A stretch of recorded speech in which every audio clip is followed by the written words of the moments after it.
Just when it seemed screens on phones were getting larger but bodies smaller, Oppo has made this, the F3 Plus, and it's absolutely huge. This is a 6-inch screen and a body to match. I can't stretch my thumb over to the other side of the screen there. And it looks, well, it looks an awful lot like an iPhone, doesn't it? Except there are one or two differences. We really like this sort of tramline antenna band effect at the top. The single rear camera there, very much like an iPhone. And you get the 3 tram lines down the bottom. So it's a nice break away from what we usually expect an iPhone clone to look like. Oppo obviously uses Android as its operating system, but it uses Color OS, its own user interface, over the top of Android 6 on the F3 Plus. So what makes this phone special? It's these 2 camera lenses at the top.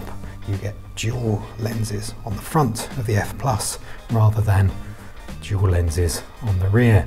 That makes this a selfie lover's phone. See, what you get is a single standard angle lens and a wide angle lens, much like the setup on a LG G5 or an LG G6. The wide angle lens has got a 120-degree angle, so it's really quite wide. I'm going to give you a quick demonstration here. You're going to see me obviously shooting the picture. This is a standard angle selfie, and if we tap that button there, you get a wide angle selfie. So there's quite a lot of extra detail, as you can see in that picture there. You're definitely going to get a group into the shot. There's a little bit of distortion at the edge of the screen, just the natural sort of fisheye effect of a wide angle lens, but not too much. And there's an effective beauty mode, which also includes in the standard camera selfie cam mode. It gives you that blurred bokeh background effect for selfies, so that's quite cool too. Otherwise, outside of the dual lens front camera, this has a Snapdragon 653 processor inside with 4 GB of RAM. There's 64 GB of memory. There's a micro SD card slot.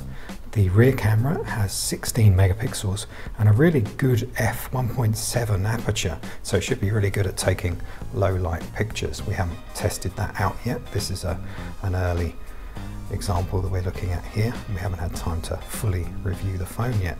We're waiting for a price from Oppo and also a full release. We know this is getting a limited international release, but Oppo has released its smartphones in the US before, so we're hoping this comes to at least parts of Europe and the US as well. You can take a look at more about the F3 Plus on Digital Trends right now.